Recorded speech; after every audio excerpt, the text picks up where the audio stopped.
e dar continuidade para o debate. A gente pode colocar um teto também, né?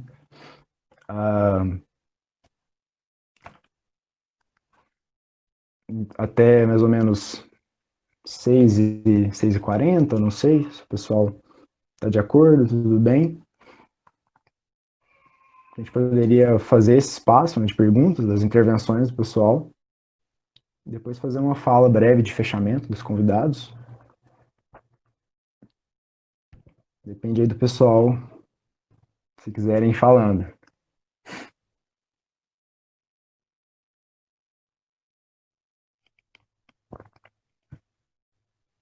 Se alguém quiser fazer também a pergunta pelo microfone também, fica à vontade.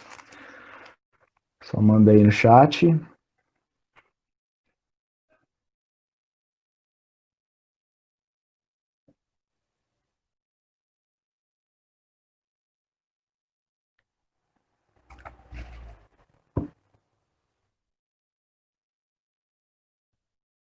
Bora aí, pessoal, não sejam tímidos.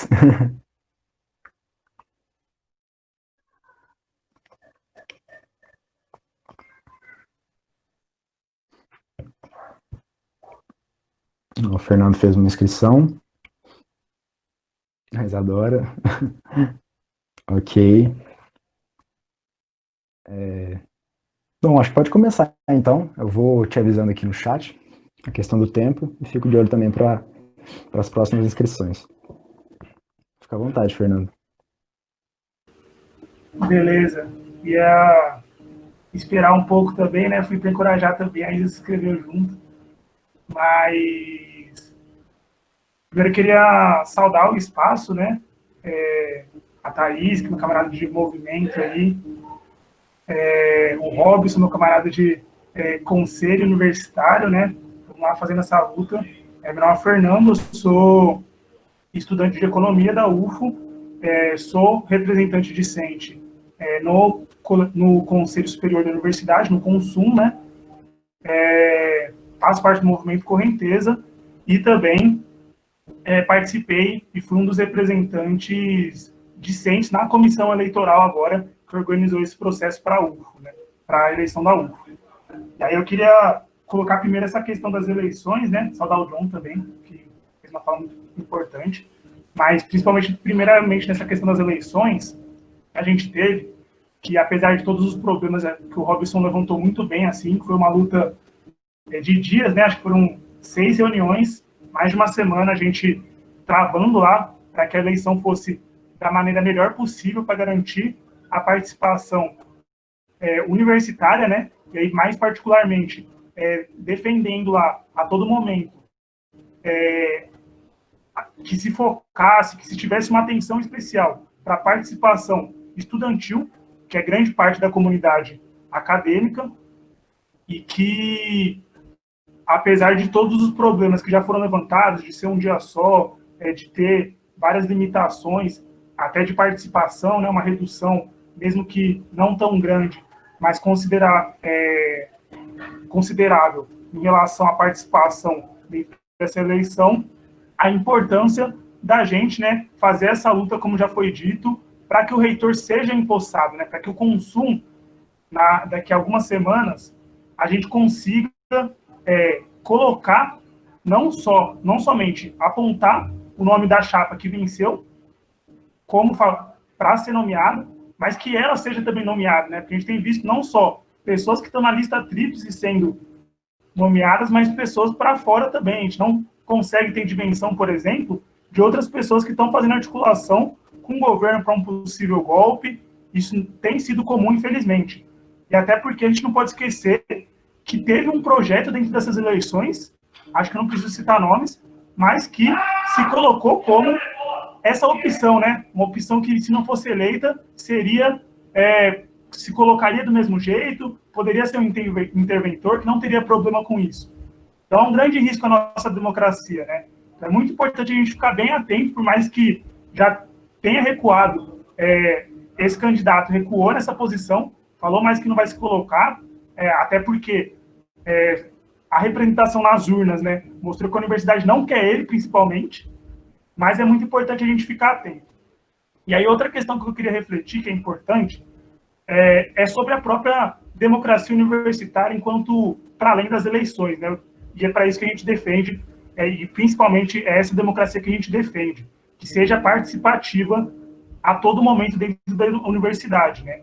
E aí a gente teve nos últimos anos muitos debates importantes e acabou que a gente teve processos muito acelerados, né? Se a gente for pensar dentro da própria questão dos cortes na educação no ano passado, quando se fizeram os cortes, e aí cortaram intercamp, cortaram bolsa de estágio de estudante, a gente sabe que a situação estava muito complicada, que teve um corte no orçamento, mas a gente não teve um exercício, por exemplo, democrático para decidir para onde queriam esses cortes, para onde que seria esse remanejamento de recursos dentro da universidade. Então, isso é importante a gente estar lutando e estar colocando. Outra questão, até mesmo agora, dentro da questão do ensino remoto, né?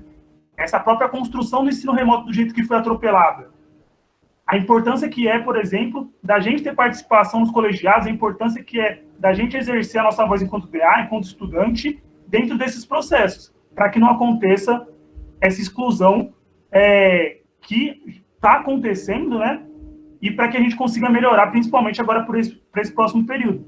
Então, convidar todo mundo também, a gente do Movimento Correnteza, junto com o Carris, junto com alguns outros DA da universidade, tá com uma frente de monitoramento do ensino remoto, e nessa próxima semana agora vai fazer uma grande reunião, né? A gente fez alguns levantamentos, acho que na história, principalmente, a gente conseguiu um bom resultado já, através do questionário que foi feito e do questionário que foi colocado lá no colegiado, mas a gente vai fazer um debate amplo para toda a universidade, para ver o que a gente consegue melhorar, para ver como que a gente consegue tornar mais democrático até mesmo esse modelo de ensino remoto que foi aprovado.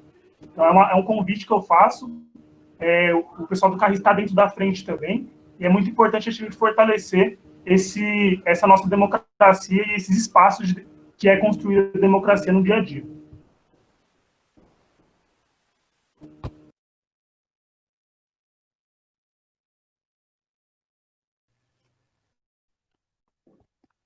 Isadora, por favor, fica à vontade. Opa, já tem mais uma inscrita, a Amanda. Ai, arrasou, Amanda. Bora se inscrever, galera. Não se acuem. Tá dando para me ouvir? Tá sim, tá normal. O chat pelo celular, tá tudo diferente. Arrasou. Bom. Boa tarde, gente. Eu sou Isadora, para quem não me conhece. Sou militante da Juventude Vamos à Luta, da Corrente Socialista de Trabalhadores e Trabalhadoras do PSOL. Compus as duas últimas chapas, né, para as duas últimas gestões do CA, e estou como coordenadora de formação política na atual gestão. E aí eu endosso bastante esse espaço que a gente está tendo, né, eu acho que ele é um espaço fundamental, como bem colocou o Felipe. Ele começa por uma necessidade que a gestão viu lá em 2018, 2019, de dialogar mais com os estudantes, com o espaço do Quem Sabe Faz Debate, e é importante que a gente mantenha, na medida do possível, esses espaços durante esse momento tão complexo que a gente está vivendo, que é a pandemia, né? Fora isso, assim, acho que é muito importante o tema, tendo em vista tudo isso que os companheiros colocaram muito bem, né? A gente está aí, infelizmente, lutando para que seja o Valder que seja empossado, porque todo mundo sabe que esse não era o candidato do Centro Acadêmico de História, mas a gente está falando de uma conjuntura em que o Bolsonaro, ele coloca uma série de reitores que realmente não estão nem na lista tríplice para colocarem o projeto que ele quer. E aí eu acho que é importante a gente colocar uma coisa aqui, né? Acho que todo mundo sabe que a gente faz parte de um campo da esquerda combativa, da esquerda radical, e para nós não é possível fazer conciliação nem com o Bolsonaro, nem com qualquer um de seus projetos, e nem endossar qualquer política que tenha a ver com esses projetos. E a gente do CAI se colocou frontalmente contra o ensino remoto, a gente se coloca frontalmente contra o ensino remoto porque ele por natureza, antidemocrático. Ele não possibilita que a juventude periférica, que a juventude preta, que a juventude, as mulheres mães, quantas mulheres mães não estão cursando, os trabalhadores do nosso curso com uma dificuldade gigantesca de todo o Brasil, porque ele é um projeto do governo Bolsonaro Mourão, antes mesmo de assumir, para expulsar os filhos da classe trabalhadora da universidade, precarizar e privatizar o ensino. É muito bom quando o John compara todo esse processo e coloca no mesmo bojo a questão da privatização dos Correios, agora a nefasta reforma administrativa, E aí, nesse sentido, a gente tem que continuar lutando contra o ensino remoto. É importante esse chamado que fez o Fernando, mas, para além disso, também a gente está construindo um questionário para continuar a luta contra o ensino remoto, porque não é possível, infelizmente, mediar esse projeto. E, para além disso, assim, não dá para a gente chamar uma eleição nesse momento que a gente sabe que seria antidemocrática. É muito importante o momento de eleições, e aí eu acho que é importante isso que o Robson traz dos conselhos, né, e da realidade dos técnicos, porque a gente sempre colocou que as eleições da reitoria não deveriam acontecer agora, porque não possibilitaram que tivesse ampla participação, não possibilitaram que a gente pudesse olhar cara a cara nos estudantes, com os professores, com os técnicos, as categorias às quais a gente pertence, para disputar voto, para colocar o projeto, inclusive abrindo margem para oportunismo para a gente colocar o Walder como menos pior, por exemplo, sendo que a gente tinha um candidato da verdadeira esquerda, né? Então, eu acho que é fundamental que a gente não capitule aos discursos e aos projetos do governo Bolsonaro. A gente é historiador em formação, né, em maioria, que a gente consegue olhar os projetos históricos colocados, e é por isso que a gente do CAI se colocou aí, se posicionou por não ter eleição nesse momento, com a certeza de que assim que voltarem as aulas presenciais, quando tiver uma vacina, quando tiver garantia de que nenhum a mais nosso morrerá, que já está acontecendo por uma negação da quarentena geral para todos, né? Aí sim a gente já vai chamar uma comissão eleitoral e dar andamento no processo eleitoral, porque ele é muito importante para a democracia universitária, muito importante para a democracia do nosso curso. Mas nesse momento, nossa principal tarefa é combater, é derrotar o governo Bolsonaro Mourão, é derrotar todas as intervenções nas reitorias, é derrotar a reforma administrativa e todos esses projetos de privatização. E vamos à luta, companheiros. Concluo.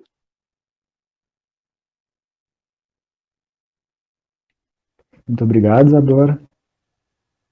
Agora é a Amanda. Valeu. Fica à vontade, Amanda. Oi, gente. Boa noite. Tá dando para me ouvir? Então beleza. Eu acabei sendo... Bom, primeiramente, para quem não me conhece, eu sou a Amanda, eu sou da 46ª turma de História, e eu acabei meio que sendo contemplada pela fala da Isadora, e eu também gostaria de deixar claro que eu não sou a pessoa mais politizada do mundo, nem a pessoa mais inteligente do mundo, principalmente no assunto, mas não sei, eu quis dar a minha opinião. E eu acho que a democracia, ela já é uma coisa muito difícil, né? Acho que tem muitos pontos utópicos, assim. E desde a democracia em Atenas, né? Que todo mundo diz que o berço da democracia é em Atenas. E mesmo lá já tinha vários problemas, imagina agora, né? E quando a gente fala de democracia dentro da universidade, eu acho que é pior ainda, né? E como a Isadora falou sobre as eleições para a reitoria. Realmente, eu acho que não deveria ter, como eu acho que não tem que ter eleição para nenhuma das instituições dentro da universidade, nem CA, nem DA, nem DCE, porque as pessoas simplesmente não têm acesso à informação totalmente. E como já falaram aí sobre a questão do ensino remoto. Fizeram uma pesquisa pela internet para ver quem tinha condições para participar do ensino remoto. Tá, e daí? O que tem de tão democrático nisso, né? Como que funciona? É realmente democrático? Sabe, é democrático para quem? Para quem que funciona essa democracia? Não funciona para todo mundo, funciona para 20%, 30% das pessoas dos universitários, não funciona para todo mundo. Então, o ensino remoto não funciona para todo mundo, mas foi aprovado. Então, tudo bem, né? Aí, até tem gente que fala, você não gosta do ensino remoto, você não faz. Então, tipo assim, acaba sendo um individualismo, né? Então, você não gosta, você não faz. Você acha que não tem que ter eleição, então você não vota. Então, tipo assim, é democracia para quem? É uma democracia de verdade? Qual que é o significado de democracia hoje, agora? Sabe, eu acho que acaba sendo muito hipócrita e tendo muitos conflitos dentro desse assunto, sobretudo dentro da universidade, porque a gente escuta pessoas que há 3, 4 meses atrás estavam se orgulhando da UFO ser uma das universidades que ainda não tinha começado com nenhum tipo de EAD, e há 2 semanas atrás estava falando, você não gosta do ensino remoto, você não faz. Então, assim, a gente tem capacidade de viver numa democracia. Então, enfim, são vários pensamentos que eu acho que são vários parênteses que se abrem e que nenhum, infelizmente, fecha.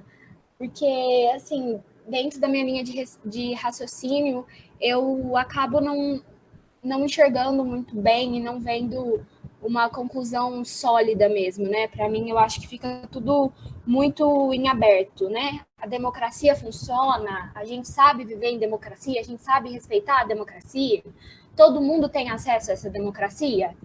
Bom, enfim, né? Questões. Concluo aqui, muito obrigada pelo espaço e desculpa se eu falei alguma besteira.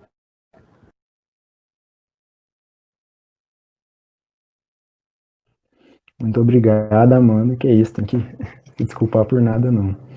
Muito bom, pessoal, colocar pra gente continuar debatendo. Acho que não tem nenhuma inscrição ainda, né? Vamos lá, pessoal. Quem se inscreveu? O Arthur. Beleza. Então, por favor, Arthur. Oi, pessoal. Boa noite. Vocês me escutam? Sim, tranquilo.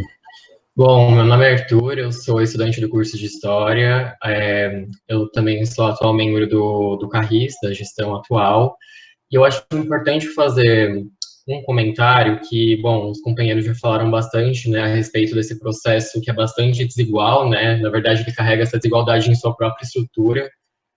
Quando a gente está falando de democracia, quando a gente está falando de eleições, a gente sabe que a democracia que a gente vive hoje, né, em todos os campos institucionais, ela puxa um histórico que não é uma democracia participativa, mas é uma democracia representativa. Então, quem participa dessa democracia, quem representa, e essas pessoas que são escolhidas por representar, representam quem? E quais pautas essas pessoas defendem? Então, quando a gente fala de democracia, como a gente já discutiu bastante aqui, a gente está falando de algo muito mais amplo, que está envolto numa estrutura que não é uma estrutura realmente participativa, né? Então, quem participa da gestão da cidade, quem participa da gestão da universidade, o reitor que ainda não foi empossado, mas que foi eleito, né? Ele representa quais estudantes?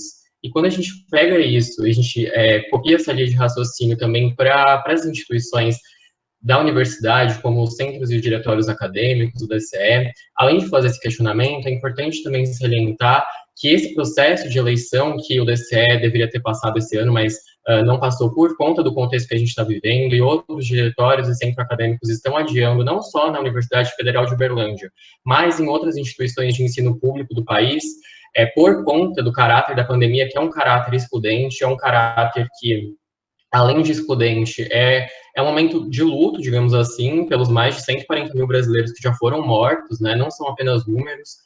Então, é importante pensar se é o momento de se realizar uma eleição, independente da instituição, né, que a gente esteja comentando agora. A gente sabe que centros e diretórios acadêmicos de universidades do país deveriam passar por esse processo agora, mas adiaram esse processo, e o posicionamento do Centro Acadêmico do Curso de História da UFO, porque a gente entende que, como, né, os companheiros já levantaram os números disso, né, eu acho importante pensar também que não apenas nos números, né, a gente consegue visualizar esse caráter prejudicial de uma eleição virtual, mas quanto que custa para um centro e um diretório acadêmico garantir um processo democrático que realmente contemple todos os universitantes, os estudantes da universidade, né, principalmente do curso de História, quando a gente fala do CARRIS, a votar, né? Qual plataforma vai ser usada? Como a gente garante o conteúdo secreto do voto? A gente tem que lembrar de tudo isso, como que isso se dá no ambiente virtual.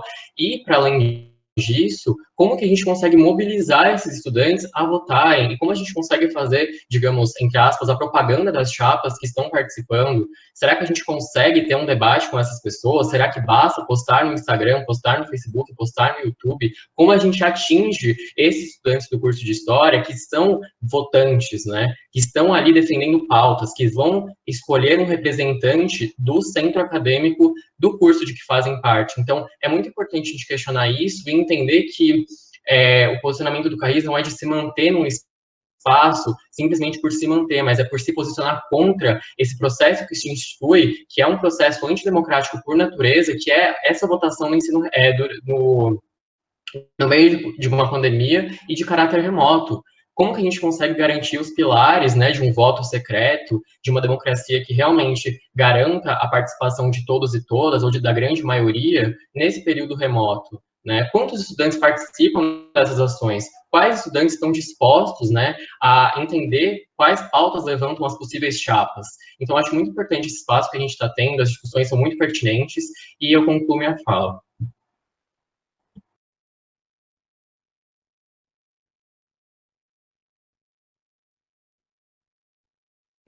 Bom, pessoal, mais alguém gostaria de fazer alguma fala?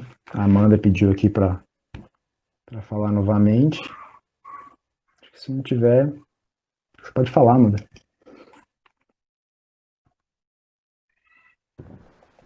Oi, gente. Eu de novo.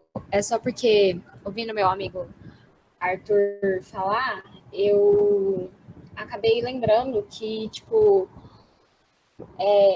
ainda mais nesse modo remoto, tudo fica mais difícil, né? Então, a democracia é difícil, a democracia dentro da universidade é 2 vezes mais difícil, e a democracia na universidade, via internet, no meio de uma pandemia, é 100 vezes mais difícil. Porque como as pessoas, uma hora, falam uma coisa e depois falam outra, então, tipo, a pessoa vai lá e vota numa opção, e aí depois dá 3 meses, ela já está contra essa opção. E como isso é muito mal infundado também, porque trocar de opinião é ótimo, eu acho que é até louvável quando você consegue sair daquela bolha, daquele caminho que você estava trilhando. Mas quando você faz isso de uma forma antidemocrática, egoísta e individualista, e você ainda coloca o nome de uma instituição, por exemplo, o CA ou o DCE em risco, né, a reputação de uma instituição dessa em risco, o quanto isso é perigoso, né? Só que é democrático, né? Então vamos fazer a democracia, vamos ser democráticos. Eu vou falar o que eu quero na hora que eu quero, né? E agora nesse ensino remoto, realmente está falando, as pessoas estão falando do jeito que querem, o que querem, na hora que querem, e deixando um monte de outras pessoas para trás, como o Arthur já tinha falado, a Isadora, o Fernando, enfim, os convidados, todo mundo já tinha falado nisso. E eu acho que é isso, sabe? No final das contas, a maior aliada da democracia, dentro da universidade, fora, em qualquer lugar, é a hipocrisia e principalmente o individualismo, sabe? Porque a democracia não é democracia para todos, é democracia só para alguns e do jeito que alguns querem, porque se não for do jeito que você quer, então não é democracia, é golpe, né? Vamos acabar, né, com a democracia.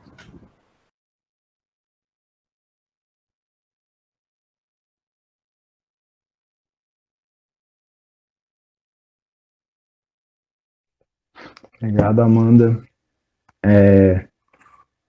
Então, eu gostaria de falar brevemente também sobre uma questão que envolve o próprio fato do que é o acesso democrático, o que é o ambiente universitário também, né? Porque acho que uma coisa que ficou muito clara para a gente agora nessa pandemia, em que as contradições elas ficaram ainda mais evidentes, se aprofundaram em grande medida, essa combinação bastante catastrófica que a gente vive de crise econômica, crise política, crise de saúde, várias outras aí, né? É que a universidade, ela não e que diz respeito diretamente aos caminhos que a educação pública está tendo, tá tendo agora nos últimos meses, né? Essa coisa fica mais clara agora, que a educação pública, a universidade, a escola não é só espaço para você cumprir carga horária, para você fazer uma disciplina, para falar que fez e tudo mais, né? Então, por isso que eu acho que esses momentos de discussão de programas, de debate de ideias, Os processos da reitoria também, se a gente for pensar, são um momento em que, em termos ideais, claro, de perspectiva de universidades se contraporem, né? E poder, e é uma oportunidade interessante, obviamente que não se resume a isso, para a gente discutir que tipo de universidade a gente quer, né? Que esteja integrada à comunidade externa, que os cursos estejam integrados entre si, né? Porque acho que isso que define um pouco a universidade, né? Então, não são cursos isolados. Então, esses momentos, assim, que a gente coloca em pauta o que é isso que a gente está fazendo aqui, né? O que nós fazemos enquanto fazemos nossos cursos, né? Acho que isso é muito importante.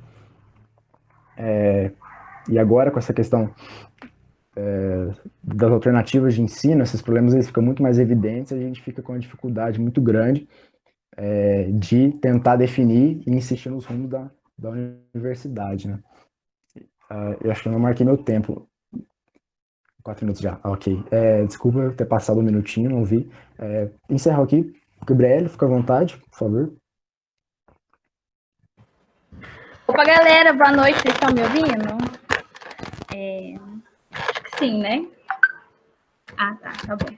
Então, eu sou a Gabriele, faço parte do CARRIS, milito na Juventude Vamos à Luta. E, bom, eu queria falar que esse debate sobre democracia, eu achei muito importante, e o pano de fundo dele, assim, para mim, tem a ver com a questão de, a gente tem que definir, né? Existe a democracia liberal e existe a democracia operária. Eu acho que esse é o ponto cerne que faz para que essa discussão sobre se ter eleição ou não agora no período da pandemia fique um pouco mais clarificada. O que a gente vive hoje, né, no sistema liberal, aí governo Bolsonaro, extrema-direita, né, que ataca e aprofunda a crise, né, como a gente viu, retirada de direito dos trabalhadores do governo, né, e as inúmeras outras áreas que estão completamente precarizadas. Isso é um projeto de governo, né? É interessante colocar que não sei o que, não, é um governo liberal e as políticas são de privatização e privatização leva a sucateamento, né? Assim como é o ensino remoto, né? Como algumas pessoas que já colocaram anteriormente a mim muito bem, o ensino remoto representa de forma assim bem clara um ensino excludente, né?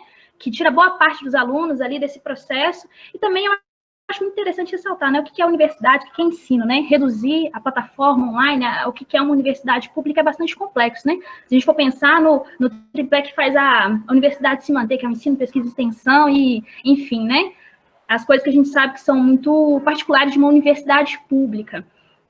Tá, aí eu disse de democracia operária e democracia burguesa. É isso, né, no sistema que a gente vive de representatividade, assim, com relação à eleição nos diferentes âmbitos da nossa sociedade, geralmente eles já não contemplam todo mundo. Isso porque a classe trabalhadora como um todo, às vezes não participa desse processo. Num período de pandemia fica ainda mais complicado, né? E aqui a gente está falando do ensino remoto, caso tivesse uma reunião, uma eleição, né, nesse molde, a gente estaria privilegiando quem? Aqueles alunos que têm internet, né?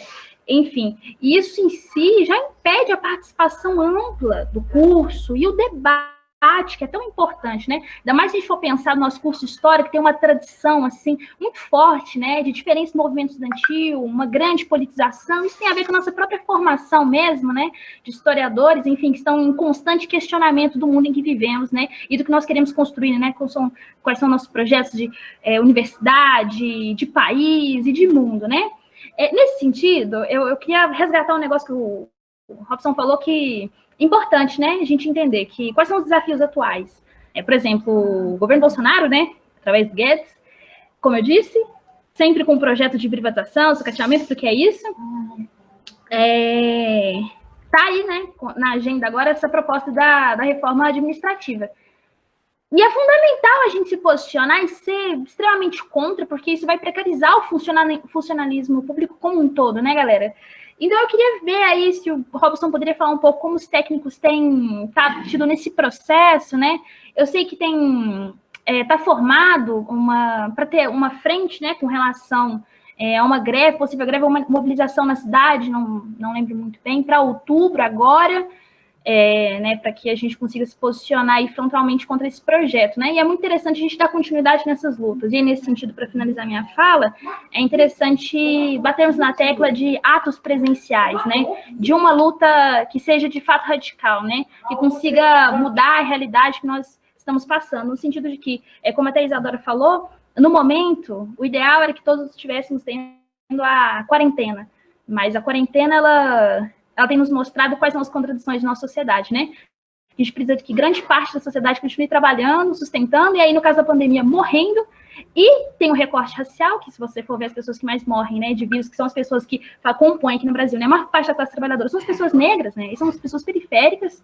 Essa realidade, né, a gente precisa falar que essa pandemia, ela tem um corte, ela tem um recorte de raça, ela tem um recorte de gênero e de classe. Enfim, eu queria que o Robson falasse um pouco nesse sentido da questão da reforma administrativa. Mais uma vez, esse espaço está muito bom, assim, é bacana a gente ter esse debate, e é isso, né? Que tipo de democracia nós queremos, né? Acredito numa democracia operária, que todo mundo consiga participar, e aí principalmente as pessoas negras. Enfim, finalizo minha fala.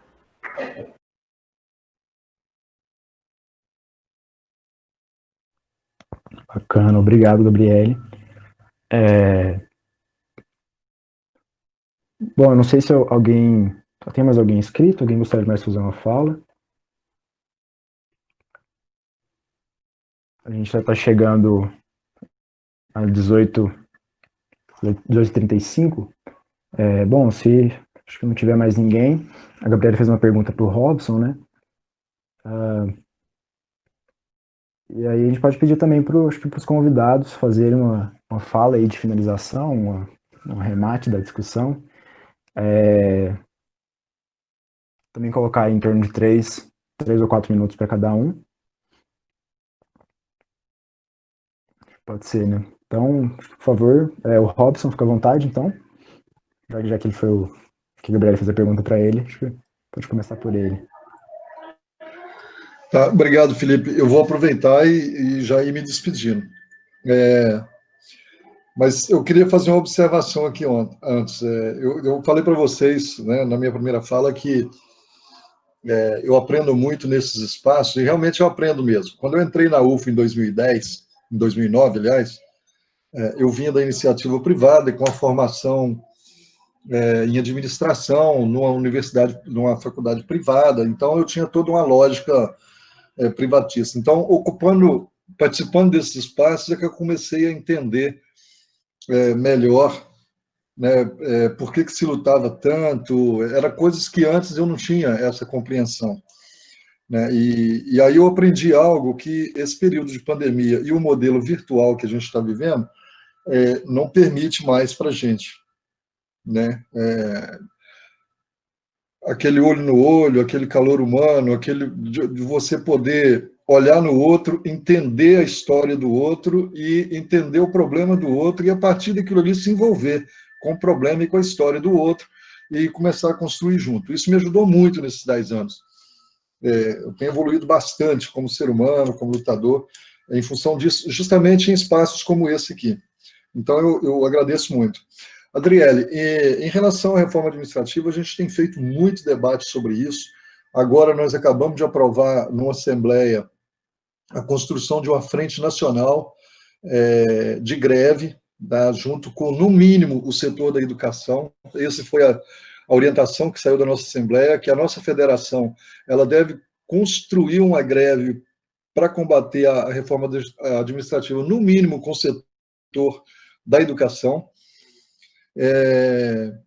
A gente entende que essa reforma administrativa, muito embora o discurso do governo, porque é um discurso apropriado pela visão que a sociedade tem do servidor público, muito embora o discurso dele seja contra o servidor público, na verdade é contra o serviço público, porque o que eles querem mesmo é acabar com o papel do Estado, é um Estado bem mínimo mesmo. E eu acho que esse recado a gente tem que levar para as nossas rodas de conversa, nossos churrascos de família, nosso bate-papo com os amigos, e falar, olha, a proposta de reforma administrativa que o governo está apresentando não é para acabar com o Marajá que você pensa que existe, porque existe. Né? Em alguns segmentos do serviço público, sim, tem gente que ganha muito. Tá? Mas se a gente se agarrar nesse discurso de que tem alguém que ganha muito, a gente está tentando nivelar o negócio por baixo. Então, eu até citei um exemplo bem prático na minha última intervenção esses dias, que eu acho interessante. Se a gente começar a falar muito do judiciário, falar muito do legislativo, que ganha altos salários, que não sei o quê, a gente fica parecendo aquela vizinha que fica né, pendurada na cerca, torcendo para que a outra vizinha não tenha, ao invés de lutar para que você também tenha. Então, a gente tem que lutar pela valorização do servidor público, pela valorização do serviço público, pelo investimento em serviço público, porque a gente sabe que é disso que a sociedade mais carente ou mais periférica precisa. Então, nesses diálogos familiares e com amigos, a gente tem que reforçar isso. Olha, não é contra o servidor público. O que o governo quer é tirar a capacidade, a qualidade de atendimento da UAI, por exemplo, que a gente precisa dela, do Hospital de Clínicas da UF, que a gente precisa dele, da Universidade Federal de Uberlândia, que permite, né, a população periférica de ter uma formação. Então, a gente tem que começar a criar essa ideia na cabeça do pessoal, né, nas nossas conversas, para criar uma frente de defesa contra a reforma administrativa. E aí, para poder finalizar, eu queria só fazer um elogio aqui especial a vocês, porque é complicado você falar depois da Isadora, por exemplo. A Isadora tem uma... é fantástica, assim. Toda vez que eu escuto ela falar, eu fico impressionado. E eu tive, no mesmo nível da Isadora, eu vi aqui manifestações muito interessantes. E falar para vocês a contradição dessa democracia nossa. Esse pessoal está numa zona de conforto tão grande que eles não importam nem de ser contraditórios. Eu vou estourar meu tempo um pouquinho, Felipe, você me desculpe. Mas é porque senão eu acabo perdendo muita coisa que eu fui anotando aqui. Eles não se importam em ser contraditório, porque você vê bem, a UFO faz uma pesquisa pela internet para medir a inclusão digital dos alunos. Quer dizer, quem está excluído digitalmente não preencheu a pesquisa porque ele é excluído digitalmente. E eles não se preocuparam nem com essa contradição, né? O ensino remoto que eles colocaram mudou o DNA da Universidade Federal de Uberlândia, que a gente vinha construindo há muito tempo. A gente vinha construindo uma universidade inclusiva, e com o ensino remoto a gente mudou esse DNA. Ela passou a ser excludente. Ela passou a ser... assim, se você tem lá seu notebook, tem seu aparelho, tem seu plano minimamente, né, com qualidade, você consegue fazer. Se você não quiser, aí é problema seu. Aí é como disse a Amanda, olha, é porque você não quis fazer. Eles ainda têm esse argumento para dormir tranquilo. Fez quem quis, quem não quis não fez, fomos democráticos. Eles têm esse argumento para descarregar o peso da consciência dele. E eles se sentem tão confortáveis que eles estão na mesma zona de conforto do governo. Nós estamos com um governo que a gente sabe que é homofóbico, é racista, é contra os pobres, protege uma elite muito conservadora, mas ele tem aprovação ainda. Por que ele tem aprovação? Porque o momento ajuda ele a ter aprovação. Quando ele lança R$600 lá, o trabalhador, que a gente infelizmente não está podendo dialogar com ele olhando no olho, ele fala assim, puxa, o governo me ajudou a sobreviver, e acaba aceitando esse cara. E a gente, infelizmente, a gente adquiriu a cultura de banalizar aquilo que é anormal, infelizmente. Eu me lembro bem que antigamente a gente escandalizava quando via uma notícia de estupro na televisão. Hoje, todo dia, nós temos notícia de estupro na televisão e ninguém se indigna com isso. Então, essa banalização daquilo que não é normal acaba ajudando esse governo. A pandemia foi banalizada. Pela própria frequência com que a mídia, com que o governo vai fazendo as merdas dele, o pessoal vai absorvendo aquilo como natural. E aí começa a não ter mais reação. Então, eu acho que o prejuízo maior que nós tivemos, agora recentemente, foi nesse modelo virtual de ensino e de eleição. Por quê? Porque ele não permitiu o olho a olho para você saber se o cara está sendo sincero ou não. Infelizmente, eu não sou contra as mídias sociais, não sou contra as redes, eu vivo enfiado nelas, mas eu acho que é um ambiente das elites. Nós vamos precisar descobrir um jeito de trabalhar com essas redes, de conseguir achar uma brecha para a gente colocar nosso recado enquanto a gente não tiver condições de fazer o corpo a corpo que a gente precisa fazer. E só para deixar todo mundo mais feliz, aqui em Uberlândia a gente está construindo uma frente regional contra a reforma administrativa, todos os sindicatos do serviço público estão sendo convidados, todas as instituições de luta estão sendo convidadas para poder participar dessa frente, para ver se a gente barra mais esse retrocesso que está vindo por aí. O governo anunciou, já que vai retirar mais de 1 bilhão da educação. O Jonathan colocou muito bem. A educação é a inimiga número 1 do governo. As universidades públicas, que é onde se desenvolve a cidadania, se desenvolve o cidadão crítico, é o inimigo número 0 desse governo. Então, ele está com prioridade absoluta em cima de nós. Nós não podemos deixar isso acontecer. E como é que a gente vai evitar que isso aconteça? Só para finalizar agora, Felipe, desculpa. A gente vai evitar que isso aconteça se a gente vigiar diuturnamente as instituições que nos representam. Nós não podemos deixar esse pessoal sequestrar as nossas instituições. E aí eu falo de Sintete-UFO, eu falo de DCE-UFO e eu falo de ADUFO. Nós precisamos ficar de olho e não deixar que esse pessoal da direita, da ultradireita, conservadores, sequestrem de qualquer forma essas instituições, porque é ela que nos permite ter voz. Obrigado, gente. Foi um prazer enorme estar com vocês. Aprendi demais hoje. Muito obrigado mesmo.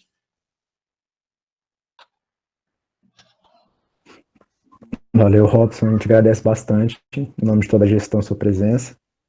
Importante a contribuição. Então, acho que a Thaís agora, por favor, fique à vontade de fazer a fala. É quanto tempo de encerramento? Em torno de 3, 4 minutos. Beleza, eu vou fazer. Fique à vontade. Não, vou fazer rapidinho. Acho que já foi bastante colocado aí, tanto na fala, né, da galera aí do próprio centro acadêmico, do pessoal da história, da participação que teve também, porque ele não é um debate que se encerra hoje, né? Eu acho que essa é a primeira coisa que a gente tem que colocar em mente. Então, tem esse momento, precisam ter outros momentos de conversa, a conversa permanente.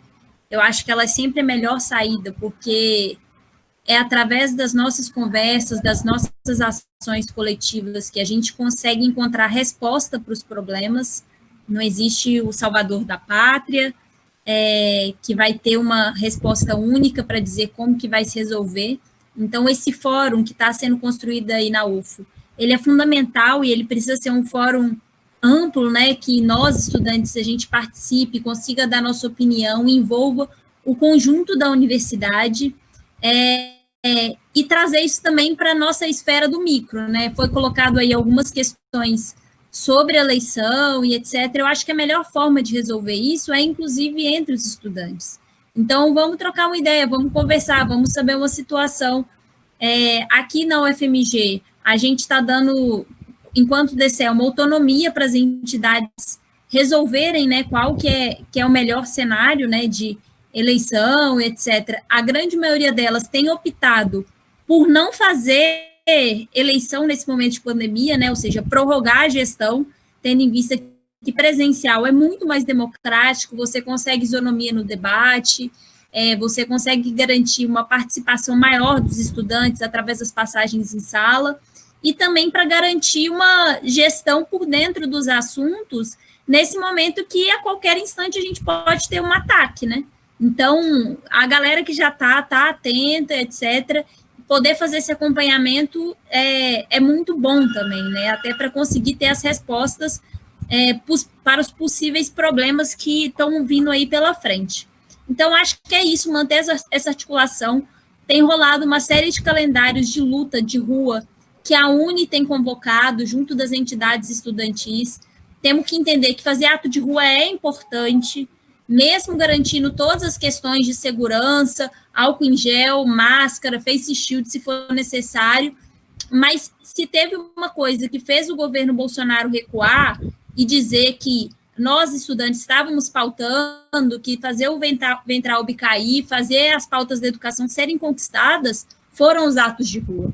Então, acho que manter essas mobilizações permanentes também é de fundamental importância, e a gente está articulado para conseguir fazer isso, mas não de forma vanguardista, né, juntando simplesmente as pessoas que são da direção das entidades estudantis, mas fazer isso com a amplitude que é necessária para conquistar as nossas pautas. Eu acho que isso é uma das responsabilidades que a gente tem, obviamente, acompanhar também as questões de risco aí da pandemia, né, que também é necessário pela responsabilidade principal que nós precisamos ter, que é uma responsabilidade com a vida, e continuar lutando de forma permanente, né, para que a gente consiga ter uma universidade pública, gratuita e inclusiva. É isso, muito obrigada ao Centro Acadêmico, obrigada a todo mundo, né, que entrou e ficou aqui. Então, a gente teve uma participação aí fixa durante o debate, isso também é muito importante. E podem chamar sempre que precisar, estamos aí para isso mesmo. Beijo para todo mundo, abraço.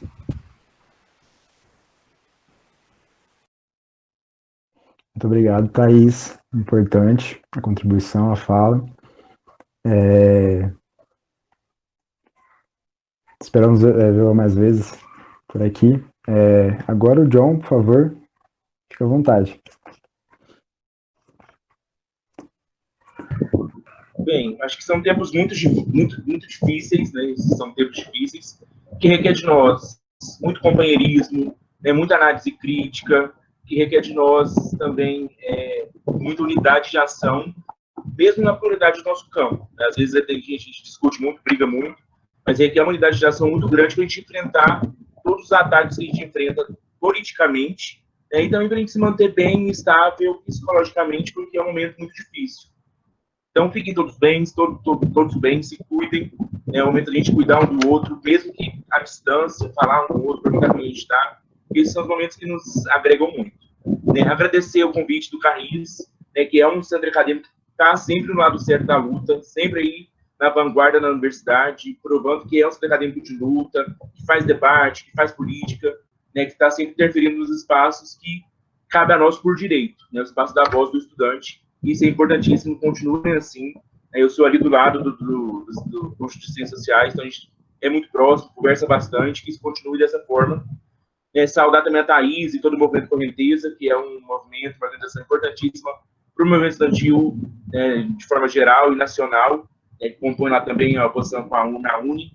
Saudar o Robson, que é o coordenador do Sintete, que é, sem sombra de dúvidas, a maior entidade parceira dos estudantes da UF, politicamente, financeiramente, juridicamente, sempre está defendendo o estudante. Então, essa atividade que reúne aí diversas vertentes, que reúne diversas pessoas e entidades, é muito importante, porque fortalece a gente, faz a gente compor um debate muito mais qualificado, traz aí várias visões que a gente vai tendo e vai construindo junto. Então, agradecer esse momento, que ele não morra aqui, como a Thaís falou, continue mais vezes, a gente compõe, chame outros cursos para conversar, porque o momento requer isso. As questões internas de vocês aí do curso de História, acho que vale ressaltar um pouco da história que a gente já passou com outras experiências, que é o momento de...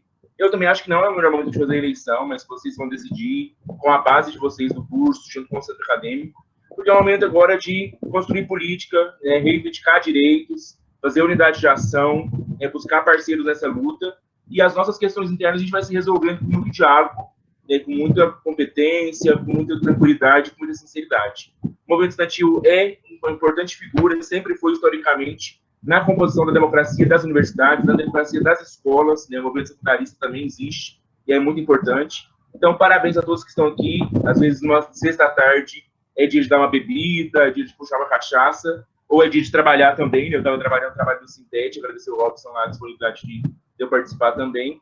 Então, continuamos assim, estou sempre aberto, disponível para outros convites. Muito obrigado. Valeu demais. Então, mais uma vez, em nome de toda a gestão, a gente agradece a presença da Thaís, do Robson e do John. É muito importante para a gente esse espaço, agradecer demais todos os estudantes do curso que estiveram presentes também até agora, né? Então, mais uma vez, muito obrigado a todos. E, bom, o Centro Acadêmico está sempre à disposição para receber as demandas. A gente está aí com vários espaços de ouvidoria, de coleta de informações e tudo mais, para a gente ficar sempre ciente e estar da melhor maneira possível, e sempre com abertura para melhorar, para aperfeiçoar, entender bem as demandas e as lutas que a gente precisa necessariamente tocar em defesa da educação, em defesa da universidade pública, em defesa do nosso futuro, né? Porque é disso que se trata. Bom, então é isso, pessoal. Estamos aí. Qualquer coisa, chame a gente, qualquer um da galera da gestão, ou então nas redes sociais. Um grande abraço a todos e boa noite, bom fim de semana.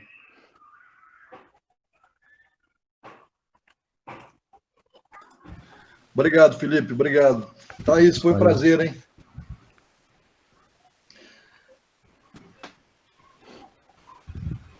Valeu demais.